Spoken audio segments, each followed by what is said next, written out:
Russian air defense forces have intercepted over 75 Ukrainian drones overnight as per the defense ministry. The ministry has also reported that 49 drones alone were destroyed over the Volgograd region.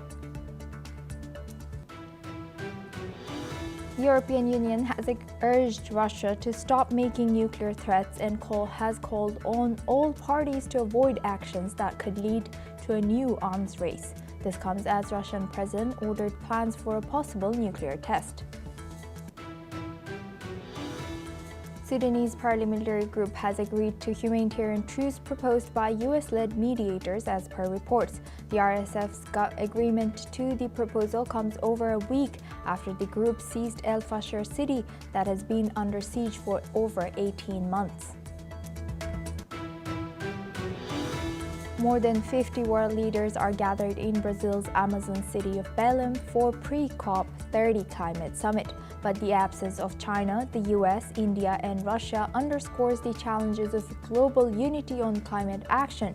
Brazilian President Lula da Silva led the talks, holding bilaterals with the UK leader Keir Starmer, as well as France's Emmanuel Macron.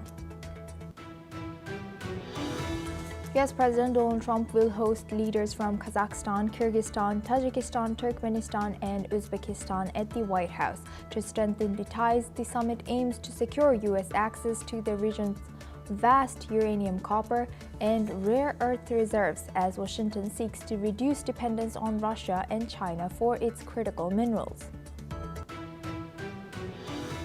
China's Commerce Ministry has stated that it is open to reviving trade or investment talks with the European Union, signaling interest in a deal similar to the frozen 2021 EU-China Comprehensive Agreement on Investment amid rising global trade tensions.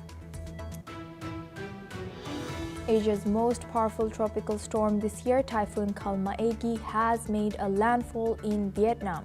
Kalmaegi has already killed at least 114 people and drowned entire towns in Philippines. Colombia has commemorated 40 years since the 1985 Palace of Justice siege, in which more than 100 people were killed after the M19 guerrilla group stormed the court in Bogotá. Survivors and families still seeking truth and justice have criticized President Gustavo Petro, a former M19 member, for claims that magistrates were not killed by guerrillas, reigniting the controversy. Now we start with the Middle East. The Israeli military has stated that it has launched strikes on Hezbollah targets across southern Lebanon in response to what it described as Hezbollah's attempts to rebuild operations in the region. The Israel's Defense Forces spokesperson Avishai Adrai has issued warnings to residents of several villages in the region ahead of these strikes. The residents were informed that the buildings were being used by Hezbollah and were asked to evacuate immediately to a distance of at least 500 meters from the building. This comes as Israel's crackdown on Hezbollah intensifies amid ongoing tensions with Lebanon due to violations of ceasefire. Now for this discussion, we welcome Mohammad Osman. He's an international relations expert, joins us live from Cairo. Thank you very much, Osman, for joining us again. Good to see you.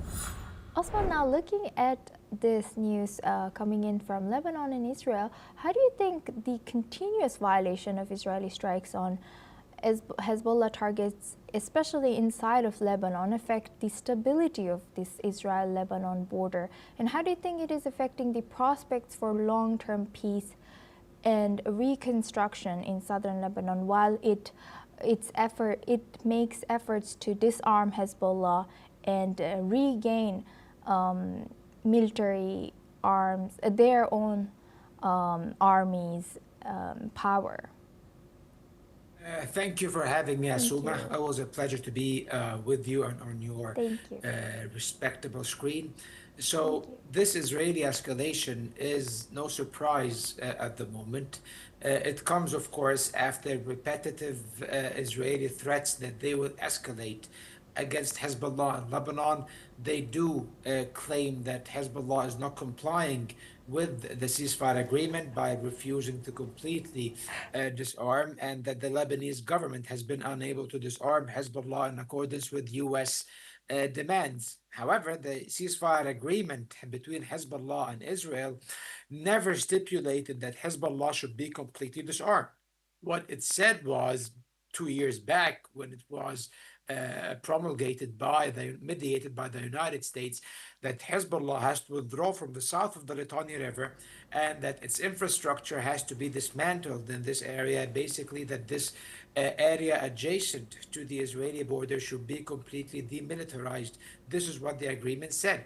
And Lebanon and Hezbollah complied with these provisions of the agreement. Israel, on the other hand, since the ceasefire came into force, has been carrying out almost daily strikes and incursions into Lebanese territories, and they maintain an occupation of at least 5 strategic points inside Lebanon on the along the blue line, the Israel-Lebanese border. So it seems that Israel is repetitively and systematically violating the ceasefire agreement, and at the same time they expect Hezbollah just to sit there and do nothing. And Hezbollah did indeed sit there and do nothing, because it has been substantially weakened during the last round of fighting. However, now Israel seems to be paving the way for a new all-out aggression against Lebanon. Israel has been threatening that it might actually launch a full-scale war again against Hezbollah in southern Lebanon, and even in eastern Lebanon in the Bekaa Valley, which is very, very concerning, assume. And this means that Lebanon can descend back into war once again. The United States has given the Lebanese government basically what seems to be an indirect or soft ultimatum, telling them that if they do not accomplish the disarmament of Hezbollah by the end of this year, then they will not be held. They will not hold Israel back, and they will not be responsible for Israel's reaction. And it seems that Israel is getting ready for that reaction now.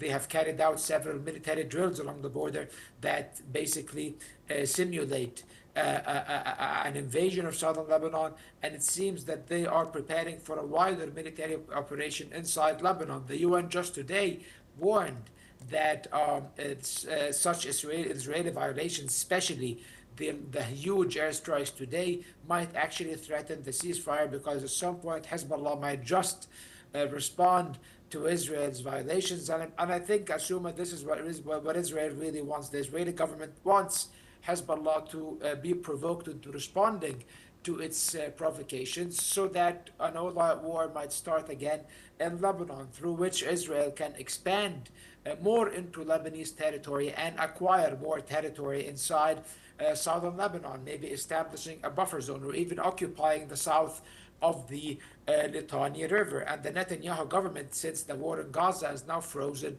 does need a new war in order to ensure its political survival, and possibly even win an early election that might be held in January, according to some reports.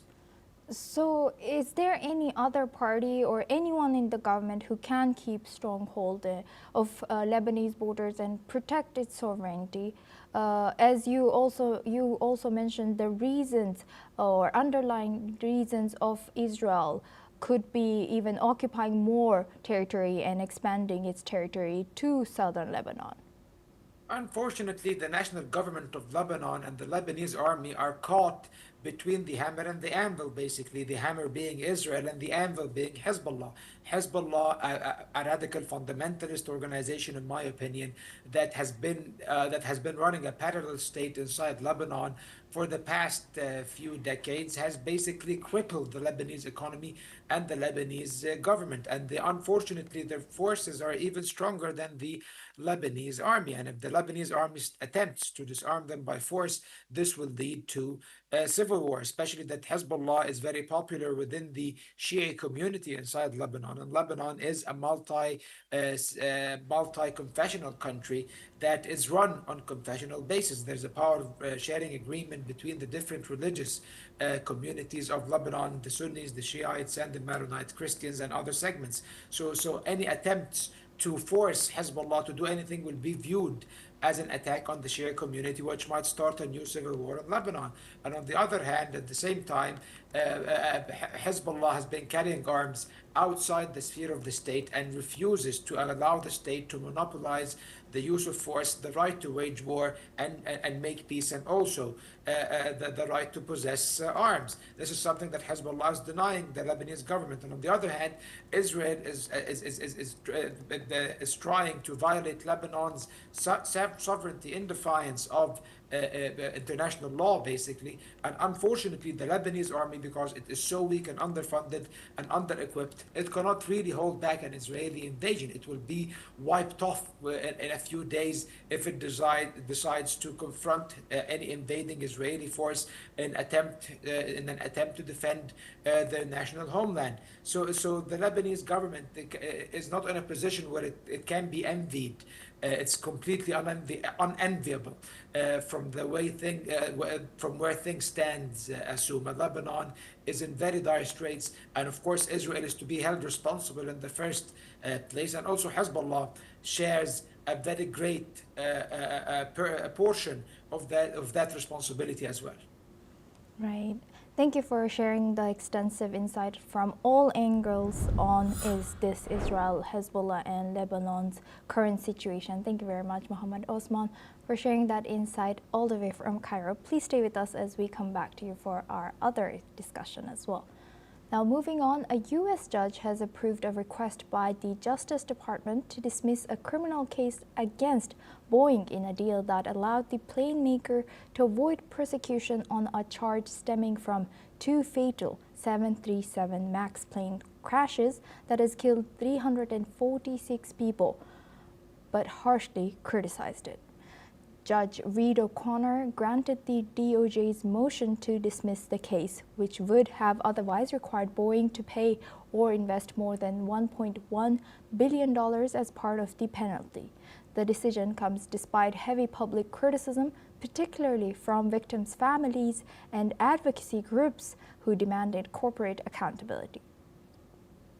This case stems from 2 fatal 737 MAX crashes, Lion Air Flight 610 in 2018 and Ethiopian Airlines Flight 302 in 2019, both of which claimed 346 lives. Meanwhile, Boeing had also faced allegations of misleading regulators and concealing information about the flight control system linked to these crashes. While Boeing has already paid $2.5 billion in penalties under a prior settlement, the court's latest decision effectively ends the criminal proceedings against this company. Now, for this discussion, we welcome John Rossomando. He's the president of Viking Research Associates and geopolitical expert, joins us live from Washington, D.C. Thank you very much, John, for joining us again. Good to see you. John, how might this dismissal of Boeing's criminal case influence perceptions or trusts towards U.S. corporate accountability and regulatory oversight in aerospace industry, particularly towards Boeing? Well, I think that it'll call the Justice Department's wisdom into question. I mean, the judge was very strong against Boeing, saying that this action by the Justice Department undermined the confidence of the flying public in the airline industry and aviation. But in the United States, we have separation of powers. So the executive branch and the judicial branch are separate. So the judge tossed the case because he realized he did not have the constitutional authority to negate the deferral of prosecution against Boeing. And what implications could this decision have for international aviation safety standards and the trust of foreign countries and regulators in U.S. manufactured Boeing aircraft? Well, I think that this is a blow to the confidence in American manufacturer. Boeing is, was the cream of the crop and the premier of the world's aviation industry. However, corruption and other issues have undermined that confidence, and I'm sure that maybe the EU and other foreign regulators are going to take a closer look at Boeing. With that, I would like to thank John Rossomando for joining us as the president of Viking Research Associates and geopolitical expert all the way from Washington, D.C. Thank you very much. Now we move on to Russia and Ukraine. Russia's Volgograd oil refinery has halted operations after being struck by Ukrainian drones. Sources say that the strike caused damage to its primary processing unit and also a hydrocracker. Additionally, the drone strike also caused a fire in Volgograd's industrial district, killing at least one person. Authorities report that a 48-year-old man has died from shrapnel injuries in the Krasnoyarsk district, where Lukoil's major refinery is located. The attack is part of a wider effort by Ukraine to target Russian oil refineries, depots, and pipelines. These strikes are expected to weaken the Russian economy while the Russia-Ukraine war enters its fourth year. Meanwhile, Ukrainian President Volodymyr Zelensky earlier in the day has stated that Russia launched 135 drones overnight, targeting energy infrastructure in several regions. At least 8 people were injured in the Dnipro region of central Ukraine. Ukrainian defense units intercepted 108 of these drones, while 27 drones hit 13 locations across the country. Now we welcome back Mohammed Osman. He's an international relations expert, joins us live from Cairo. Thank you very much, Mohammed Osman, for staying with us. Osman, I would like to know what's your analysis on this war. Is it just it seems like it's intensifying every day, but do you think it's intensifying because it's coming to an end, or do you think it's so far from end? I cannot say definitively that this war is going to end anytime soon. There doesn't seem to be any indications of that, Asuma. But what I do know that this current Ukrainian government and its European backers are indulging themselves in complete delusions. The idea that Russia can be defeated or that the Russian economy can be crippled by sabotaging a refinery here or burning down an oil refinery there is rather ludicrous and, dare I say, Asuma, laughable. Russia has survived thousands of sanctions. No other country in the world has been sanctioned as much as Russia was, and despite that, the Russian economy is growing. Russia is funneling its oil and its exports to many countries around the world, primarily China and India, and other countries in the global south as well, including countries in the Middle East, countries in Africa. So Russia is far from isolated. Of course, Ukraine is attempting to carry out propaganda attacks, basically, that will make their battlefield situation seem stronger or better in the eyes of President Trump, who is basically running a failed mediation at this point. He is always swinging back and forth between the idea of mediation and the idea of trying to apply pressure on the Russians. But what President Trump hasn't realized yet is that he does not really possess any actual cards that can actually pressure the Russian leadership at this point. Because if we look at the battlefield, Asuma, we see that Russia has basically captured about 80% of the strategic city of Pokrovsk as things stand, and what remains of Pokrovsk and the city of Minograd, its other twin city, are basically besieged now. And this is the main logistics hub of the Ukrainian armed forces in the Donetsk Oblast. So now it is basically 90% encircled. According to reports, only a very, very narrow area, 1 kilometer wide, is the only available exit route for the besieged Ukrainian forces. So the Ukrainian forces are approaching a military catastrophe in the Donbass at the moment, and they are trying to deflect from that. And even though many military experts and generals within the Ukrainian army did press President Zelensky and Chief of Staff General Syrskyi as well to order an early withdrawal from Pokrovsk and Minograd, yet President Zelensky refused to do so, as he did in Bakhmut, as he did in Kursk, and other battles that Ukraine sustained unnecessary losses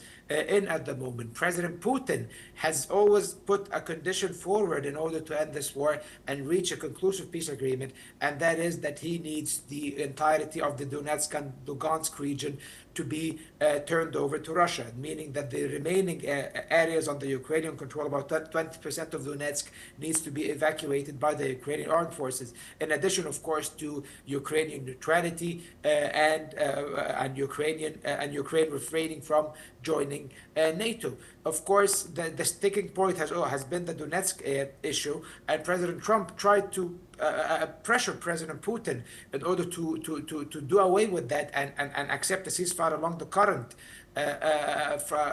front line or the current borders. Russia refused, and it's now proving that it is within its right or within its logic to refuse, because it can capture the rest of the Donetsk and the entire Donbass by military force in a few months. This is what President Putin is betting on, and this is what he seems to be achieving as long as he maintains the military initiative on the battlefield. So it seems that the Ukraine war will last maybe for a few more months, maybe even a year. But from where things stand, Asuma, Ukraine is on its way to a very, very vicious defeat unless they sit back on the negotiating table and a reasonable solution is worked out by the mediators with good faith. And the Europeans also need to be much more flexible. And of course, Russia needs to be more flexible and not as stringent as it is now with its negotiating position.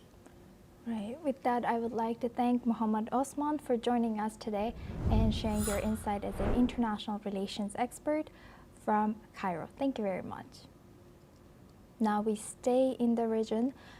Now we move on to Asia. An Afghan military source has stated that projectiles were fired from Pakistan to Afghanistan. This comes as the two neighbors resume talks in Turkey to reinforce a fragile ceasefire. According to the United Nations, border clashes early last month that followed explosions in Kabul killed more than 70 people, including around 50 Afghan civilians. The two countries have agreed to a ceasefire on October 19th in Qatar, but reached an impasse when trying to finalize details of the truce in Turkey last week. The negotiations were scheduled to resume in Istanbul on Thursday, but neither side indicated immediately whether the delegations have met.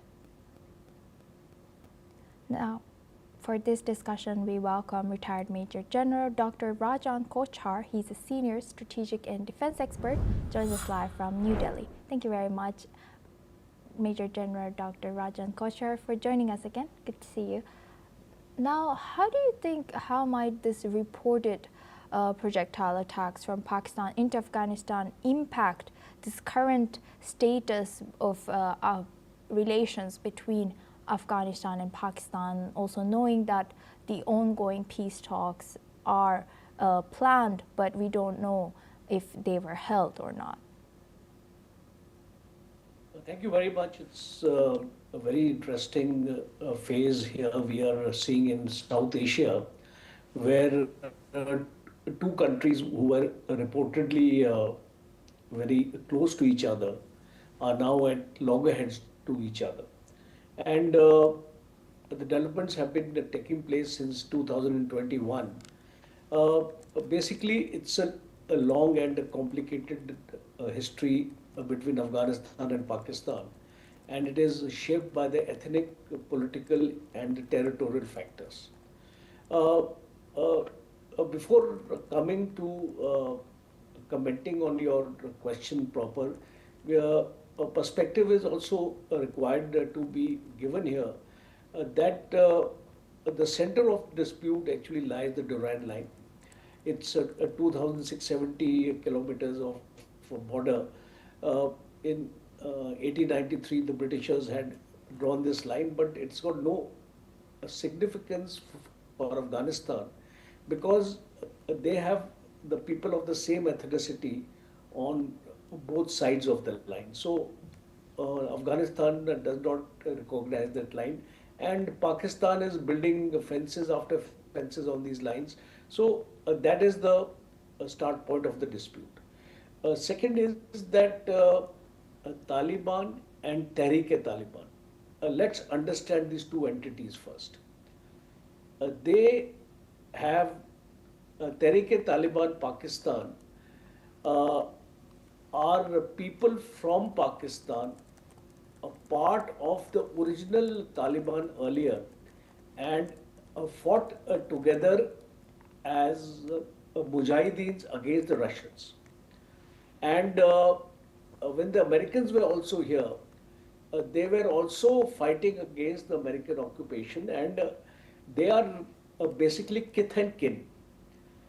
Now, you Pakistan is raising this question that Taliban needs to rein in Tehrik-e-Taliban Pakistan, which I think is not possible. It's not practical also.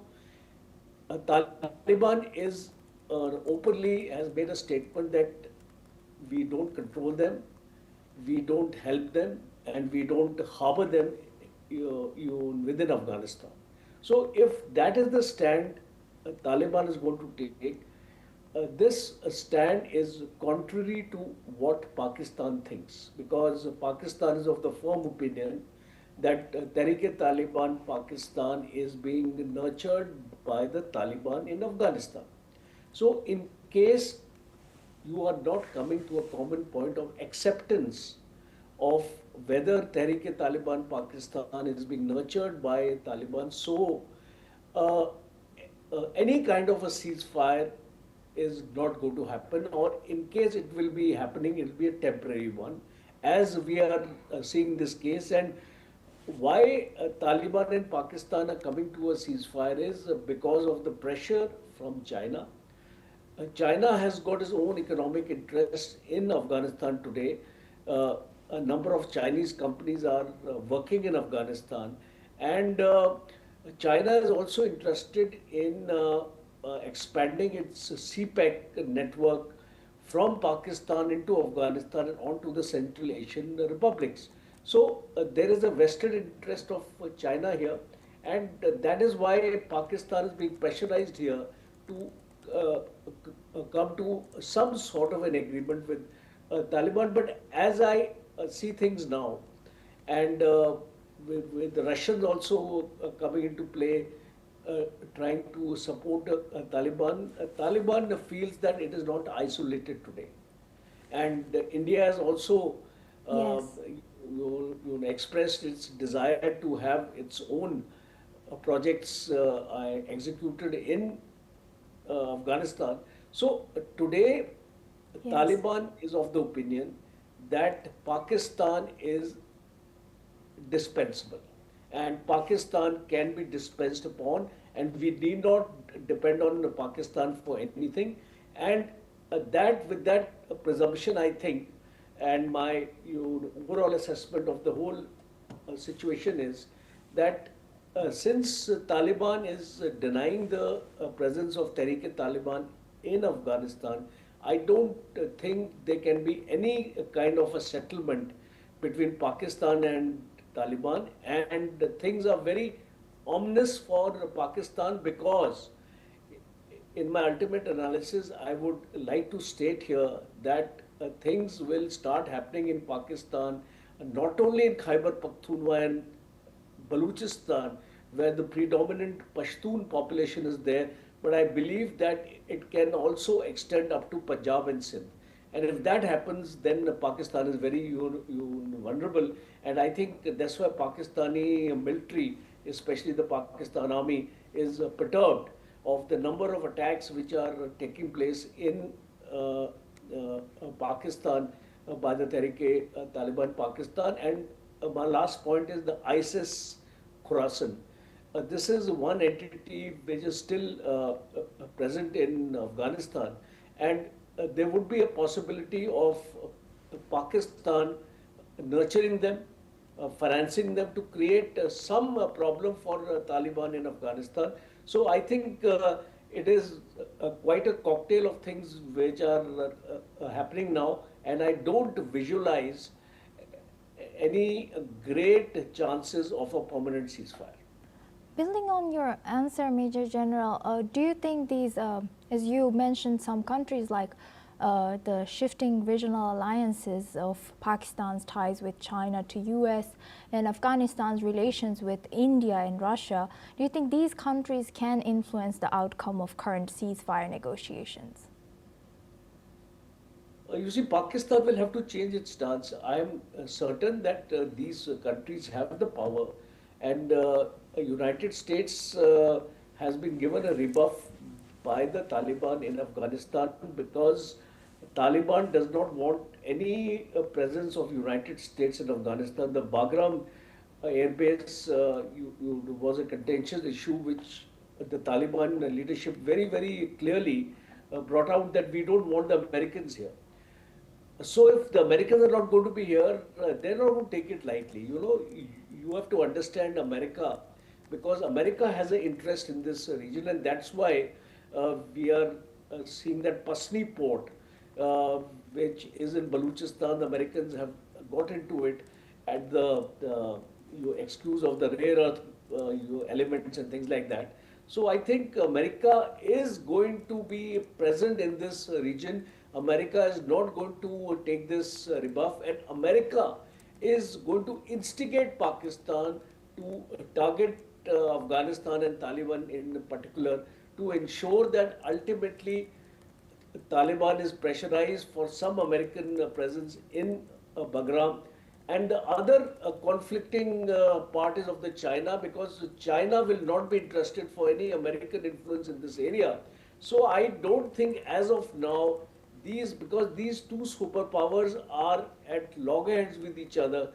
The US has got a different interest here.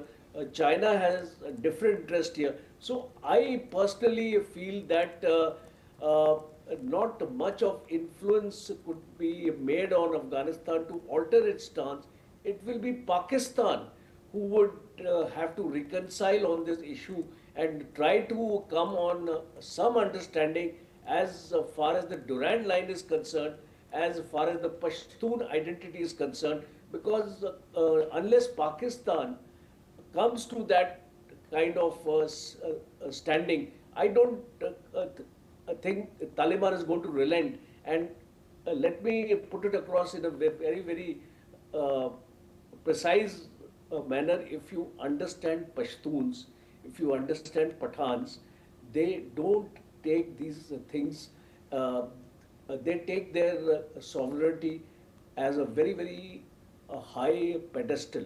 So they are not going to bow down to Pakistan because they have already decided that we are not going to succumb to the pressure of Pakistan, come what may, even if we have to sacrifice our own lives and take the lives of the Pakistanis also in the conflict. They are prepared to go into the conflict. And if you see the statements of the ministers which are emanating from Afghanistan, they are clearly saying go back into history.